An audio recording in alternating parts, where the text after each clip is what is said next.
Soy Leyenda. Este libro fue publicado en 1954 y su autor es Richard Matheson.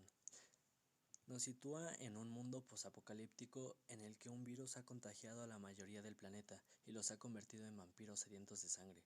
Nuestro protagonista, Robert Neville, es el único superviviente de esa catástrofe. Nuestro protagonista Robert Neville parece que tiene una vida aburrida, monótona y rutinaria.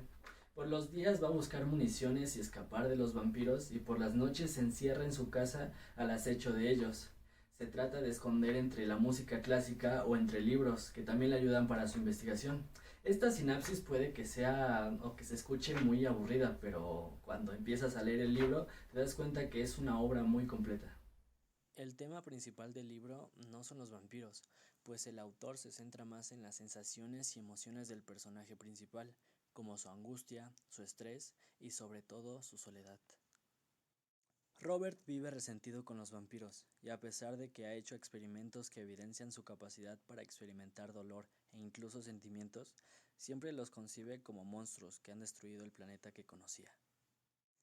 Además de los sentimientos del protagonista, el autor también se enfoca en otros temas más complejos como la autodestrucción, la visión de lo que es normal y de lo que no lo es, y la continua adaptación del hombre al medio para su supervivencia, llegando a realizar cosas que en un pasado hubieran sido injustificables, y el mismo protagonista lo reconoce. La manera en la que el autor trata estos temas nos hace pensar que sí supo comprender cuál es la naturaleza humana y cómo actuamos ante situaciones extremas. Es un libro que engancha. Tal vez no sea un libro de acción o que en todo momento haya suspenso, pero cuando te atrapa, cuando entras en la trama, te das cuenta que no puedes soltarla. Como se mencionó, nuestro protagonista hace diversas excursiones a la biblioteca. Esas incursiones le ayudan a saber y a investigar de los vampiros y así puede darles un origen, una hipótesis él mismo, porque en ningún momento de la trama nos dice exactamente qué es lo que ocurrió, cuál es el origen de los zombies y por qué las personas se infectaron con él y por qué él es inmune. Pero a lo largo de esas investigaciones él saca sus propias hipótesis. Uno de los capítulos más impactantes de la obra es el capítulo del perro. Un día Robert, después de haberse emborrachado, se asoma en su casa y ve que enfrente de ella hay un perro. Al principio se alarma, pues piensa que está infectado. Sin embargo, a medida que se acerca se da cuenta que no lo está y le empieza a llamar, pero el canino se asusta y huye. Robert se sorprendió tanto de encontrar a alguien no infectado que se propone hacer lo que sea para hacerse de su compañía. Y así, Robert cambia toda su rutina para hacer cumplir su objetivo. Todos los días esperaba a la misma hora al perro, que se quedaba fuera de su casa para poder comer la comida que Robert le había conseguido. Siempre hacía el intento de poder acariciarlo, pero no lo lograba. Un día el perro no llegó y Robert se volvió loco, inventando historias en su cabeza de cómo lo habían atrapado los vampiros. Sentía que había desperdiciado la única oportunidad de tener contacto con algo normal. A los 2 días siguientes el perro llegó, pero derramando sangre, pues tenía una herida en su cuerpo. Cuando Robert lo agarró para meterlo a la casa, el perro no se resistió, pues no tenía la energía para hacerlo. Era la primera vez que lo había tocado. De hecho, también era la primera vez en mucho tiempo que había tocado a otro ser vivo.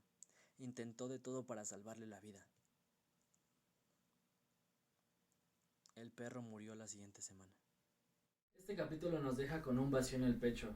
¿Por qué? Porque a lo largo de todo el capítulo vamos acompañando a nuestro protagonista y sabiendo lo mucho que se esfuerza por amar a alguien y por sentir ese amor de regreso. Y el autor, cuando nos da ese golpe de realidad, como diciendo en mi cuento, nada es color de rosas, sentimos ese impacto emocional. Con el tiempo la energía de Robert se va agotando y a veces se cuestiona el porqué de seguir vivo, pero tiene ese último rayo de esperanza. Una vez encuentra desde lejos la silueta de una mujer y corre hacia ella porque el vestido que tenía le llamó mucho la atención y ve su cara y no parecía un vampiro. De hecho, en su cuello colgaba una cruz. La amarró y la golpeó para dejarla inconsciente y así llevarla a su casa. Con el tiempo, los dos empiezan a tener más confianza y de hecho hasta forjan una relación. Pero Robert seguía teniendo sus dudas. Le quería hacer una prueba de sangre a ella y después de una pelea ella accedió. Cuando le sacó la sangre tenía miedo de saber lo que iba a pasar. Una vez examinada la sangre se dio cuenta de la verdad y es que la mujer era un vampiro.